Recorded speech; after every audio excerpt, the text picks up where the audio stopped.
Good evening, everyone. Tonight is crowd favorite Reading, Writing, and Ralph. As always, throughout the night, we will be throwing up trivia questions, and whoever gets the right answer first wins a signed copy of tonight's author's book. Google is allowed, and participation is encouraged. So tonight, Ralph welcomes Bill Lewers, author of 18 Days in New York. So get ready for trivia, and let's welcome Ralph. Hi, Ralph. How are Hello, you? Grace. Glad to have you back. I'm Doing excited. terrific. Thank you. Yes, I haven't seen you in a while, but glad you're here. Yeah, it's been a while. It's another great day. It was wildly hot.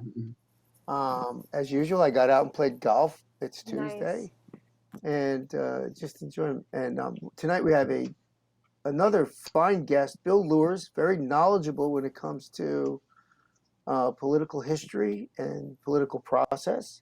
And his book, 18 Days in New York, is a fictional account of the longest political convention in the history of the United States. Wow. So, well, I'm ready to learn some stuff. So I'm going to welcome Bill on, and I'll let you two take it away. Great. Hi, Bill. Good evening, Ralph. Great to be here. Great to have you. Looking forward to this. Your novel, 18 Days in New York, is quite a throwback, and it's got twists, turns, all sorts of stuff all the way through. And I know some is fiction, some is real, and some is science fiction. But it's a wonderful book. Thank you. And as always, I'd like the viewers to get to know you a little bit better. So why don't you tell everybody about your background and a little bit about Bill Lewers. Okay, thank you, Ralph. It's great to be here. I was raised on Long Island in the 1950s in a small town called Belrose, right outside the city limits. And I've been a political junkie for as long as I can remember. In the 60s, I attended Rutgers University, majored in mathematics, spent a year at Harvard, Master of Arts in Teaching, went to night school at the University of Maryland, and got another bachelor's degree in history, taught mathematics for a few years in Vermont, then started a career as a computer professional with IBM, eventually retiring in 1999. Along the way, I met my lovely wife, Mary, and we married, and we have two grown children, sons, Mark and John. Then in 1994, when I was still working with IBM, I started working as an election officer in Fairfax County. Election officers are those one-day volunteers who man the polls on election day. And in Virginia, we have an election every year. The fun never stops. And in November, we have a general election. In June, we have primaries. So I would work 2 days a year doing that. Around 1999, I started serving as a chief election officer. A chief election officer is the person who's responsible for running a precinct on election day. It's probably the single most challenging job on election day. You're responsible for making sure all the legal imperatives are met and that each voter is treated with accuracy, efficiency, respect, and in these uncertain times, I would add to that safety. So I was doing that for about 10 years until 2011, when I accepted a position with the Office of Elections as a seasonal employee. And in Fairfax County, we are called rovers. And rovers support the election process in a variety of ways. In the weeks prior to an election, we test all the voting machines that are used on election day. In Fairfax County, we have 243 voting machines, 243 precincts. Every precinct has 2 optical scanners that read the ballots and 2 express vote machines that create ballots for the handicapped voters. So that's 4 times 243, plus we have, in addition, we have the early voting locations and stuff. So that's a lot of voting machines we have to be testing. And this lasts for about 3 or 4 weeks before election day, depending upon the complexity of the election. But on election day, I drive from precinct to precinct, supporting the election process however I can. And it's this service that I've done with the county and with the election process that has inspired me to do most of my writing. So that's my background. So very and quite naturally, you you picked up writing things about politics. And you've got 3 political books out there. Talk about the first 2 before 18 Days. Okay. Should I briefly mention the 2 nonfiction books I did before that? Because where it all began, my writing career actually began in 2009 when I published besides politics, my ever great passion is baseball. So my first book I wrote in 2009 was called 6 Decades of Baseball, Personal Narrative. There it is. Those are my sons at the base of the wall of Fenway Park. They're a lot bigger now. And it's the book that any baseball fan could write. Games that I saw, players that excited my imagination, experiences at the ballpark. And I wrote it. It was fun. It was mostly for a legacy for my kids. And then my family said, well, you're into politics so much. Why don't you try to do the same thing with respect to politics? So that resulted in my second book, A Voter's Journey, again, nonfiction.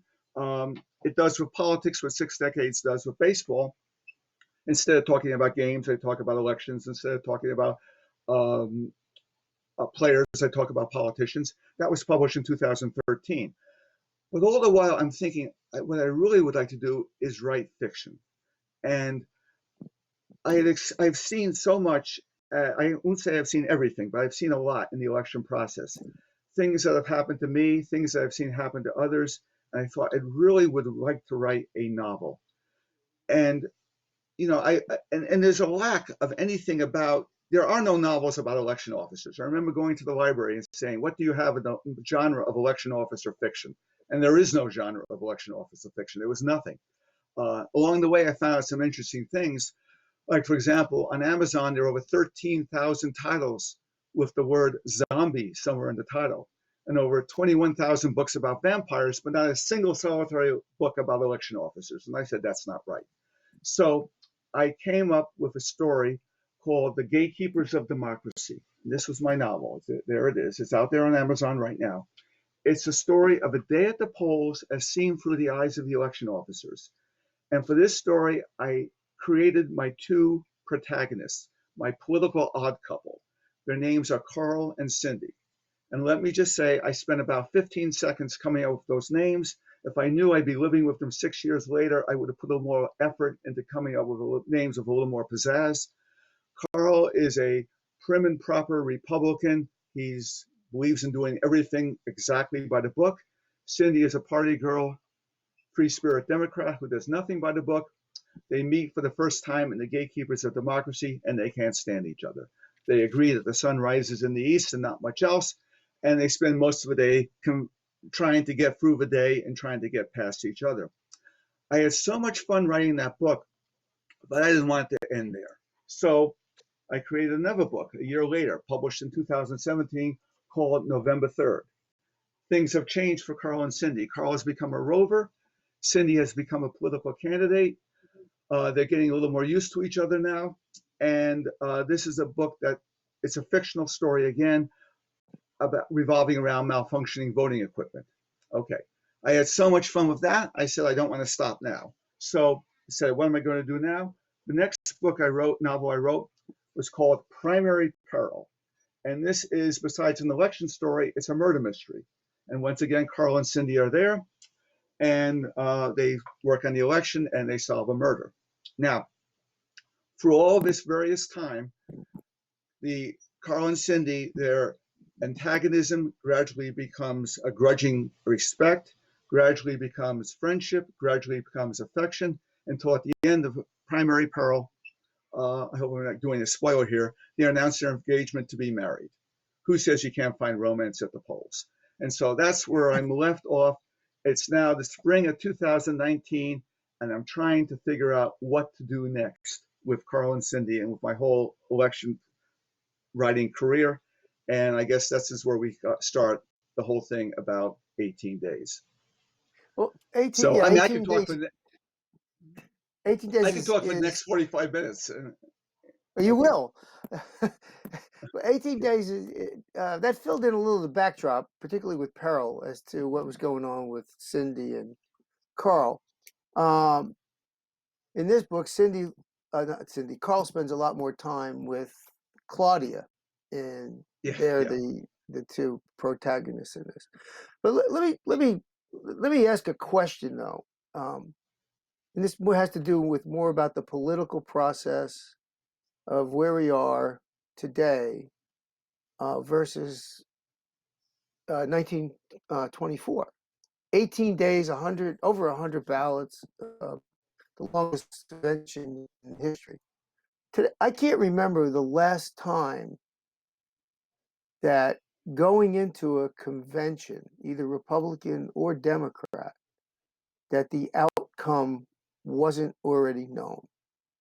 So the question I have for you is it better today where it's known and the conventions have become more media and propaganda and platform, or was it better then when you didn't know the outcome when those doors opened for the convention centers? Well, it certainly was a lot more exciting then. Whether it's better, who knows? We've elected 46 presidents in our nation's history. That's a very small sample size. So I can't tell you whether it's better or not. I can tell you it was a lot more fun reading about these old conventions than the stuff we have now. The first convention I ever watched on TV was the 1952 convention that nominated Adlai Stevenson, and that went 3 ballots. That's the last convention that went more than 1 ballot. And I remember running into the kitchen and announcing to my parents that Stevenson won. We were a Republican household, and my father said, "Oh no, he's the worst of the lot." But anyway, and my mother had to assure me that while Mr. Stevenson was not a bad man, he was a very confused one. We should hope he never becomes president. But that's just, the neighborhood I grew in. I think the last convention where there probably was any doubt over who would get the nomination was probably the Ford-Reagan convention in '76, although I think most people realized that Ford had the votes. But really, in the last generation, they've just become scripted infomercials. And so the whole meaning of the convention has changed. Now it's just a media event sponsored by the parties. Whereas obviously in the old days, they came with business, and that's because the primary process has taken over. The nominees are selected by the primaries, and frequently, not always, but frequently, it's just the first few primaries. So you have a lot more money is part of the process to finance all these primaries elections, and then poof, it's over because one candidate wins the first few primaries, everyone else withdraws because they can't get any more money, and the whole thing is over. Now that doesn't always happen. Obama Clinton went all the way back in 2008, but that's what usually happens. It happened this last time. Once Super Tuesday was over, everyone knew Biden won. I mean, Sanders limped on for a few more things, but everyone knew it was over. In 2016, once Trump got the first few past Super Tuesday, everyone knew he had won.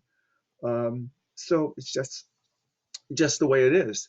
And I can't say whether it's better or worse, but it certainly was a lot more exciting. A lot more exciting to read about, and a lot more exciting to write about. Well, the downside in 18 days is the outcome for the Democratic Party was the best candidate, or the best of the maybe best 5 candidates did not get the nomination. And how did that affect in your estimation, the outcome of the 24 election? Okay, I'm not exactly sure I agree that the first 5 candidates did not get the nomination. I think in terms of background, probably William Gibbs McAdoo, who was the favorite, was probably the one who was the most qualified at the time. Now, how much hope the Democrats really had of defeating Calvin Coolidge is up for grabs. But McAdoo had been the Secretary of the Treasury during the war and had done a very good job keeping the nation's finances in good order. He had also for a while run the railroads. The railroad, there had been a period of time during the war where the railroads had been nationalized. So McAdoo helped getting the trains run on time. He was also Woodrow Wilson's son-in-law and sort of the heir apparent to the Wilson legacy. He's largely forgotten today. But I would say of the candidates there, he probably, by background and by experience, was probably the most qualified person to get the nomination. Of course, he did not. Mhm. He was locked in with Al Smith, the governor of New York, and they just they didn't like each other much, and it went downhill from there because the convention was extremely contentious. Um, but it was the 24 convention was an exhaustion thing. I mean, it was over 2 weeks. It took them 1 week just to get the platform settled. And by the beginning of the second week, everyone wants to go home. The delegates have had enough. They're hot. They're tired. They're homesick. They're going broke. New York's not a cheap place to stay. And No. yet they started having ballot after ballot after ballot. And the antagonism between, and the other thing that made it difficult was back then it was a 2/3 majority that was needed, 2/3, and that's a tough get. And both McAdoo and Smith were well ahead of the others, so they were the front runners, but they were both well shy of the 2/3. So that meant there was a whole stable of second-tier candidates, all waiting to jump in case Smith and McAdoo failed to get across the top. But that the fight over the platform, particularly the Ku Klux Klan, had ripped the party apart. In addition, Smith had the home field advantage. He had the crowd with him. And that crowd of Smith partisans in the balconies were loud and boisterous, almost to the point of rowdyism. And frequently the police turned the other way. So this was really grating on the McAdoo people. So by the time you get to the second week, everyone wants to go home, but no one wants to give up. The McAdoo's forces and the Smith forces are so intent on winning, and even more intent on the other side losing, that they're sort of in a deadly embrace. Nothing can go forward, and as a result, all those second-tier candidates are staying in the race because they think that they're going to get it. And so as a result, everything is frozen. The party leaders don't know what to do. So the individual delegates start getting when you read the documentation, you almost get a sense of a hysteria among the delegates, and they start making all these proposals to do this and to do that. One of the more bizarre proposals came from the Missouri delegation. They made a motion, but if you don't get a presidential nominee by the 75th ballot, think about that, by the 75th ballot, the convention should adjourn and go to Kansas City 2 weeks later. Well, no one wanted to stay in New York, but no one wanted to go to Kansas City either. So then the Florida delegation, they made a proposal that instead of going to Kansas City, we reconvene to Punta Gorda, Florida. Now, not that many delegates knew where Punta Gorda was, but they all knew they did not want to go there.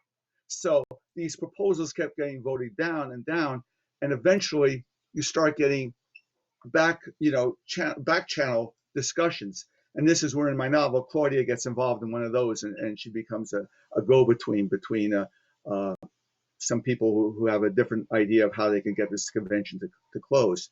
So I just gave you a long-winded answer to, I even forget what the original question was. Yeah, the original question was, did the best, in my view, the best candidate from the Democratic Party did not emerge as the nominee. It was, Davis was a level down, I think, from some of the other candidates.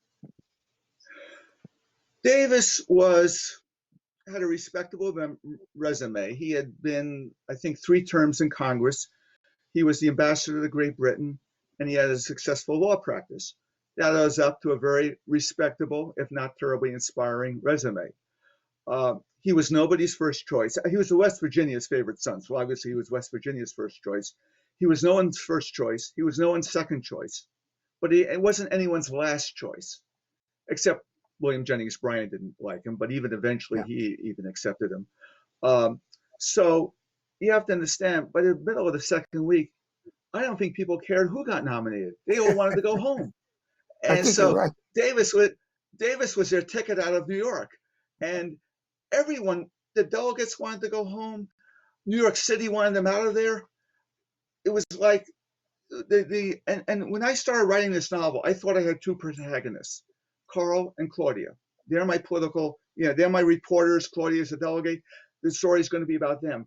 But by the time I finished, I realized there was a third protagonist, and that's the convention itself. And the convention was like this beast that had everyone in its clutches, and no one could resume their normal lives until this beast could be satisfied and release everyone. So, Yeah. like I say, I think Davis was your ticket out of town. He was a respectable individual, an honorable person who did the best with the hand he was dealt. He was the third. He was at most of the balloting. He came in third place, albeit a distant third. There were times when Senator Ralston of Indiana passed him. So, you had to get out. The McAdoo people could not stand Smith. The Smith people could not stand McAdoo. And none of the others really inspired. Most of the others were favorite sons. The Virginia favorite son, who Claudia, as a delegate, is committed to support, is a man named Carter Glass, Right. who is a giant in the area of finance. There's a bill called the Glass-Steagall bill that for 50 years defined how the banks work. The man was an economic genius, but he was still fighting the Civil War. And Carter Glass had been responsible for the Virginia Constitution of 1902 that had disenfranchised African Americans from voting. And he was up front. He said, this is what I wanted to do. Somebody like that would never obviously ever get nominated today, but he was Virginia's favorite son candidate. And Virginia stayed with him all the way, except for Claudia, but that's part of the story. Right. But, so you have all these favorite sons who had all these, quirky qualifications. It's great to read about. It probably was miserable to be there. Yeah, the novel is full of great stories, little vignettes, and it really flows nicely. I'm going to ask the first trivia question right here, since we were talking about Virginia. And remember to type into the comments box your answer, and you can use your smartphone, you can use another computer, you can look it up. We don't care. First person in with the right answer will win a copy of the Gatekeepers at the door. And the question is, which was the last U.S. president who was born in Virginia? So again, first question, the last U.S. president to be born in the state of Virginia. Let's talk about the power brokers, behind the scenes power brokers for a bit. Seem to be two. Oh. Williams Jennings Bryan and FDR. Fascinating individual. Yeah. Williams Jennings Bryan his power seemed to fade as the convention went on. FDR didn't seem to emerge as positively as he could have. So what are your thoughts when you wrote those? Okay, well, of course, I stuck pretty much with the history of those. For FDR, any conversations he has with my protagonist, the words he uses are actually words he said sometime during the convention. We'll start with William Jennings Bryan, three-time Democratic Party nominee, the great commoner. In 1896, he had electrified the crowd with his Cross of Gold speech. Now, in 1924, he's a delegate from Florida, and he's from McAdoo. And he still has considerable powers of oratory and persuasion, but he's lost something. And I think the thing he's lost is the ability to read the mood of the crowd. And this New York crowd is not necessarily receptive to the Bryan message. And twice during the convention, he makes speeches. One, when they're having the debate on the Ku Klux Klan. And this was the issue that ripped the party apart. Should we condemn the Klan by name in the party platform? And Bryan argued against doing that. He felt that it was just be giving unnecessary publicity to the Klan. But the New York crowd did not respond well. And then halfway through the balloting, he tried to explain to the crowd why he was supporting McAdoo, and that did not go over well. And I think Bryan, to some extent, is sort of a tragic figure here. He's basically past his prime. He's lost the ability to read the mood of the crowd. And don't forget, his final humiliation of the Scopes monkey trial is only 12 months away. So he to me, he represents the past of the Democratic Party. Now, Franklin Delano Roosevelt Yeah. was one of the Hello, rising stars. Let's Yeah. pause there for a second. So we already have a winner on the first question. We're a little bit behind on getting the questions out. So, Grace, who's the winner? Hi, yes. So we do have a winner. It was a quick one. And Kelly McConomy, as per usual, has won, and the answer was Woodrow Wilson.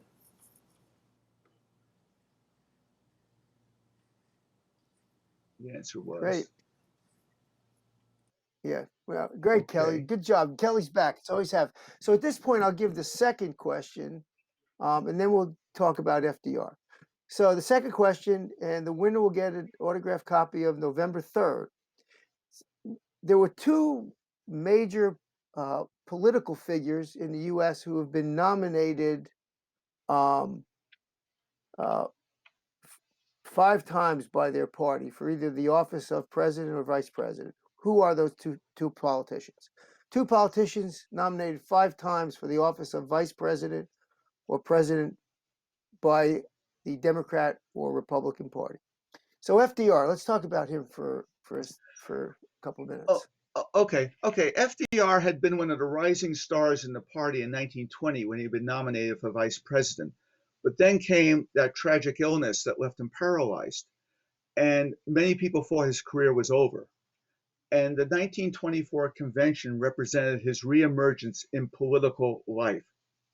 And many people in attendance regarded his speech, where he placed Governor Smith's name in nomination, to be the emotional highlight of the convention. And it really was emotional. He comes up, his son is helping him to the podium. People realize what's happening. Suddenly, the crowd hushes, and everyone is just wrapped in attention. And he grabs the podium, and then he flashes his award-winning smile that America would become so used to seeing. And it's a great emotional moment. And he places Governor Smith's name in nomination. And he is a Smith partisan during the convention. But he's not part of the rough and tumble of New York City politics. Yes, he's a Smith partisan, but he's not a zealot. And his personality is such where he remains on good terms with all factions of the party. And this will put him in great stead in future years. Now, 1924, he's just coming back from his illness. I don't think there's any thought at all about him being a candidate for president at this stage. The fact that he's just there and giving a speech and enjoying the convention, that is a marvelous accomplishment. But, it's we can't read the past too much into this. It's not meant to be at this moment. So he supports Smith, but he maintains his pragmatism. As a matter of fact, at the end of the night, this first Saturday night, they have this exhausting debate over the Ku Klux Klan. And the Ku Klux Klan, will they condemn the Klan by name or not? And the thing fails by one vote. So they they recess on Sunday. On Monday, they convene to start the balloting. And immediately, some of the Smith partisans who all wanted to condemn the Klan by name immediately make a motion that says, we feel that some people wish to change their vote. We feel they were pressurized too much, which they probably were. We want to reopen the vote for people changing their votes. And immediately Roosevelt says, no, I move that the regular order of the convention proceed. In other words, he didn't want to refight this. We fought the good fight, we lost, now we move on. So there's a definite sense of pragmatism here. Roosevelt probably realized sooner than Smith that Smith was not going to get the nomination, but he remained a good foot soldier. He is the one who late in the convention came up and made the proposition that if McAdoo were to get out, Smith would get out also. So he did what he came to do. He achieved what he came to achieve. And I think he was a great force at the convention. Obviously, this will all be dwarfed by what would happen 12 years in the future. Exactly. Now, well, we're on the subject of the Klan. Claudia decides to go to a Klan rally, and things get pretty intense with her at that rally. Talk Yeah, about how you developed that scene and what you were thinking there. right. Okay. The Ku Klux Klan on the 4th of July had a rally on the Jersey Shore, and the convention is still taking place at that time. So, in writing the book, I think, wow, we've had this great debate on the Klan. The Klan is the shadow of the Klan hangs over this convention. Wouldn't it be great if Claudia went to cover this Klan rally? And I had to do quite a bit of research on this. For one thing, I had to find out whether or not it's plausible that Claudia can get from Manhattan to the Jersey Shore and back again in one day to cover the thing. Don't forget, she's from the DC area. She doesn't have a car. Even if she did, it wouldn't do her any good. 1924, the George Washington Bridge doesn't exist. The Lincoln and Holland tunnels don't exist. So she had to get a train. Well, the Pennsylvania Railroad does run out of Manhattan, but it doesn't go to the Jersey Shore.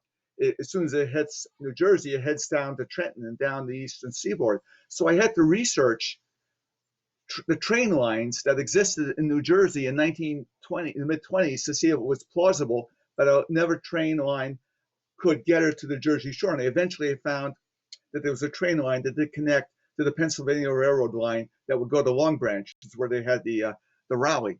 And I figured out that she could probably do the trip in about an hour, maybe a little over an hour, and then it became plausible. Of course, none of this research appears in the book because there's not a whole lot of drama can be constructed about a person standing on a platform in Weehawken, New Jersey, waiting for the next train to come in. But I had to do that research ahead of time. Now, the rally the Ku Klux Klan rally in Long Branch, it's a tricky thing to get a hand of. The Ku Klux Klan of the 1920s was not the same animal as the Ku Klux Klan in the 1870s. Back then, it was an ad hoc bunch of thugs who terrorized African Americans in the years following Reconstruction. By the 1920s, the Klan is a sophisticated political operation that operates in all 48 states. And undoubtedly, there were convention members who were Klan members. And while the Klan still was anti-African American, it was probably put most of its energy into being anti-Catholic and anti-Jew. Put bluntly, the African Americans were not a political threat in 1924, but the Catholics and the Jews were, and of course Smith was a Catholic. So I researched the events that happened in the rally. It was researched pretty well in the report of the New York Times, and there was also a local New Jersey paper that did it in quite a bit of detail. I had to move around the sequence of events, but the main event that happens is in real life. I'm going to tell you what happened in real life first. There was a plane that circled the grounds, and there was a photographer taking pictures, and eventually the plane landed in an open field at the thing, and the photographer kept taking pictures. And this enraged the Klansmen, and they surrounded the plane, and they were about to do damage and probably mug the reporter, the photographer, because they did not want this New York photographer taking pictures. Well, in real life, the leader of the Klan, recognizing, I guess, that this was not good publicity, got through and basically convinced the Klansmen to back down, and they allowed the reporter to leave in the plane unharmed. Well, that's what happened in real life, but I decided to spice things up a bit. So in my story, the plane lands. It turns out the photographer is one of Claudia's co-reporters who starts taking pictures, and the Klansmen completely start mugging him and beating him up and destroying his camera. And up until now, Claudia's been going incognito. She was able to get a robe from one of the her friends back in the Virginia delegation, so she's pretending to be somebody other than a Klan member. But seeing her fellow reporter, who it turns out she has romantic feelings for too, but that's a different story. she just goes berserk, and she charges in there and starts pummeling the guy who's pummeling the thing. So it becomes a big holy mess. Carl is with her. He's with her to protect her, although it becomes obvious she doesn't need protection. And there's a big row, and eventually she just tells the entire, she just turns around and starts screaming at all the Klansmen, basically taunting them and saying, okay, do you want to beat me up too? And the Klansmen say, well, maybe not. And Yeah. so so it was a lot of fun to write. Yeah, it And was a charming it's going sequence. It's a charming sequence. It gets intense, and for readers, it's going to be the "what's she thinking" moment. Yeah, what was she thinking? Anyway, and we have a winner on the second question. Grace. Hi, yes. So this one took a little bit longer, but our winner is Jerry Callinger, and the correct answer was FDR and Richard Nixon. Yeah, very good, and I believe Jerry, for him, that's a first-time win. So I'll give the third question, which is really geared towards our audience in Alexandria. We're giving them a chance here, but anyone could probably look it up on your phone, so it's not impossible. The 8th Congressional District in Alexandria and Arlington has been Democrat for a long time. So who was the last Republican to serve as congressman for the 8th District of Virginia, which is Alexandria and Arlington. I blended those words together. So who in Virginia's 8th Congressional District, who was the last Republican to serve as congressman? A lot of stuff going on. I mean, the KKK rally, FDR, favorite sons, dark horses. You've got it all going on there. And you've got a few other twists in the book as well. Without being a spoiler, talk about just how you set that book up and why Carl is so intricate to what may happen in the future. Go ahead. okay. Originally, this was going to be the fourth book in the series. Originally, I didn't know what I was going to do, and then my wife Mary, who has all the good ideas in our family, suggested that because she knew I was interested in this convention, suggested that I do it on the convention. So if it was going to be the fourth book in the series, I needed to have Carl in the thing. So I wound up having him do time travel back to 1924. Now, I don't normally write paranormal stuff. I don't read paranormal stuff. I'm not even especially interested in paranormal stuff. But if that's what it takes to get him back to 1924, so be it. I start writing, and I realize that fairly early in the game that this is not going to be book 4 of the Gatekeepers series. It's completely self-contained. There's no reason for anyone to read the earlier books. But then the question is, and people started asking, well, in that case, why don't you just forget about the whole time travel stuff? Well, I was already 60,000 words into the story. Maybe if it was 30 years ago, I might have ripped out the 60,000 words and started again. But as they say, timing is everything. And at my age, there's no time like today. So I'm not ripping out 60,000 words. But in addition, there's a function that Carl performs. When having a person in the story from the 21st century allows me through Carl to comment on the things he sees. And the things 1924 by comparison, you have to understand, in 1924, the civil rights movement that I grew up with in the 50s and 60s is still decades away from happening. So the things that were talked about in the 50s and 60s, they're not even on the radar screen. At least for white America, they're not on the radar screen. And as far as the Democratic Party is concerned, white America is all that counts in 1924. So this gives Carl a chance to, first of all, try to goad Claudia into the right ways, because Claudia is my heroine in my story. And one of the tricky things I had is I want to make her into a likable character. But at the same time, if I'm being realistic, she's going to have views and opinions that are unacceptable today. So I had to think, do I want to make her into a visionary who's decades ahead of her time? Or do I want to have some dramatic kumbaya moment where she suddenly sees the light? Or do I have her simply ignore the things that we find unacceptable, like many of her contemporaries do? Well, what I finally decided to do was I would have Carl, who every once in a while would goad her when she says something or obviously expresses an opinion, which in his enlightened 2021 vision is not appropriate. Now, he doesn't do this all the time because he's rather vulnerable. He's stuck here in 1924. I'm being a little bit cryptic of how he got here in the first place, but he's not happy to be here. He wants to go back to his to his love, Cindy, in the current time, but he's vulnerable, and she's the only person who's befriending him. So he can't really nag on her too much, but this is a way that we can comment on the things we see a lot more effectively than if the omniscient narrator does this. And this allows a little bit of goading, allows Claudia a chance to grow as a person and during the course of a novel. And the other function that Carl performs in here is, while this convention was an incredibly exciting and dramatic event, the last couple of days of the convention are a bit of an anticlimax. Eventually, Davis starts getting the votes. Eventually, everyone's so tired, they just let it happen. And so the question is, will Carl ever get back to 2021? Will Claudia help him get back? Will she not help him get back? Does he want to get back? All this adds a little more zest to the climax of the story. So in those regards, having Carl, and also it gives me a good chance to discuss the whole process of reporting on the convention.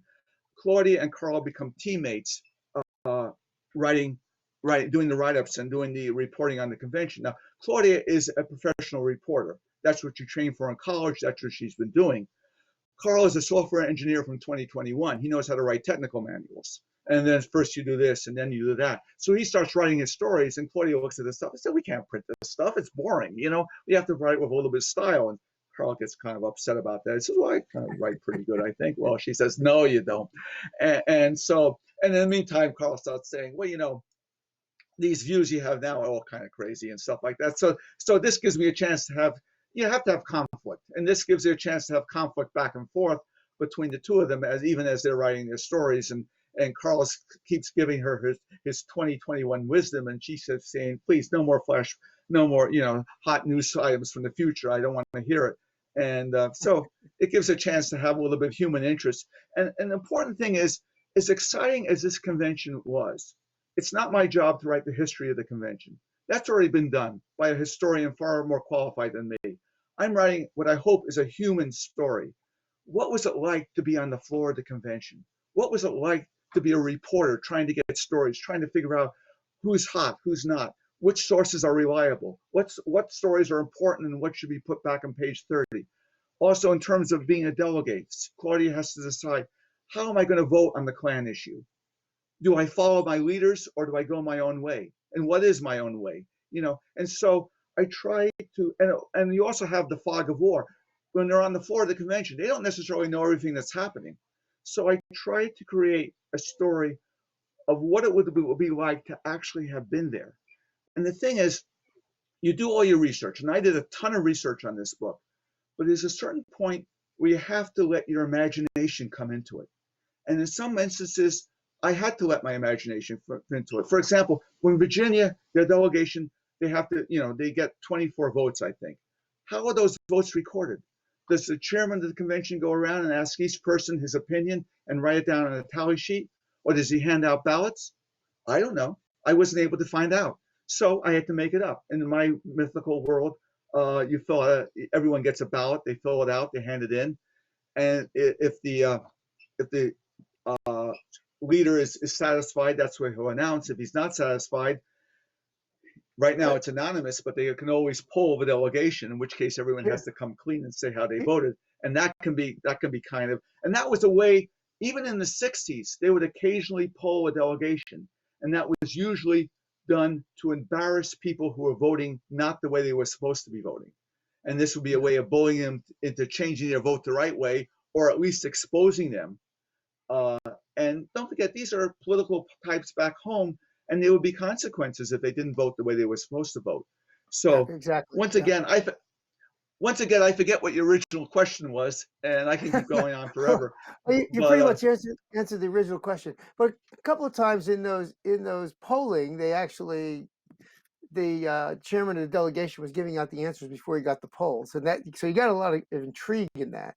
And Carl had to really walk a tightrope when he tried to reach back and pull Claudia forward or influence her by events in the future. So it's quite interesting. The book is full of stories. It's very fascinating. You do get to feel as though you're on the floor of the convention. It's a terrific read.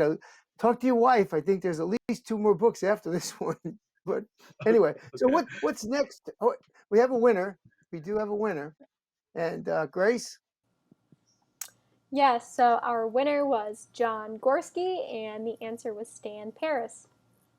Fabulous. Fabulous. Good answer, John. Way to go. So in closing, I just want to talk for a minute about 6 decades of baseball. And you are, although you're from Long Island, you're a Red Sox fan. And so in 6 years, greatest baseball player you ever saw. I mean, 60 years. The greatest 60 years. I will say this: the 2 players that I felt electrified a crowd just by entering the game that I saw were Ted Williams and Satchel Paige. And I don't know if I call them the greatest, but they, in both instances, when they came in to play the game, Ted Williams was frequently used as a pinch hitter because he had a lot of nagging little injuries. But when he would come up to pinch hit, the crowd would just go completely wild. And the first time I ever went to Yankee Stadium, they brought Satchel Paige in to pitch the 8th inning, and the crowd just went berserk. It was something. Now, as far as the greatest player I ever saw play, that's a tough one because you don't necessarily see everyone's greatness when they're playing. Like, for example, I've seen Mike Trout of the Angels play many games, and I can't remember any of them. That doesn't mean he isn't a great player. I just didn't see it. The guy who frustrated me more as a Red Sox fan was Yogi Berra, because I can think of all the times when Red Sox are trying to nurse a 1-run lead in the bottom of the 8th, and Tom Brewer out there on the mound finally strikes out Mickey Mantle, and I breathe a sigh of relief, and Yogi gets up there and whacks a triple to deep left center field. And so, but for great ability, Mickey Mantle was a marvelous talent, and even people who hated the Yankees like me eventually got to appreciate it, and the fact he was playing in such pain. So if I had to think of someone who I saw enough of, now I saw Willie Mays, but I didn't see enough of him. I have to say, grudgingly, Mickey Mantle. Thank you for that. Anyway, Bill, you've been a terrific guest. Best of luck on, a few more books in you. And when you get them out, we'll have you back on. It's very entertaining and very informative. So for everyone out there, 18 Days in New York is worth the time to read it. Anyway. Thank you so much, Ralph. It's been my pleasure to be here. All right, so that was it for tonight. I hope you guys had fun. We got all the trivia questions answered. Yes, and in 2 weeks we'll have. Here we go. In 2 weeks we'll have Buzz Reddick on with his new novel by any other name. It's a crime novel, and it's another well-done story that keeps your imagination going. Yeah, that should definitely be exciting. You have picked some really good ones recently, Ralph, so they're all good. Keep bringing them. They're all good. Yeah. All right, well, guys, tune in again tomorrow at 7 for more ZTV, Monday through Thursday, 7 o'clock on Facebook. And until tomorrow, be the good news in someone's life.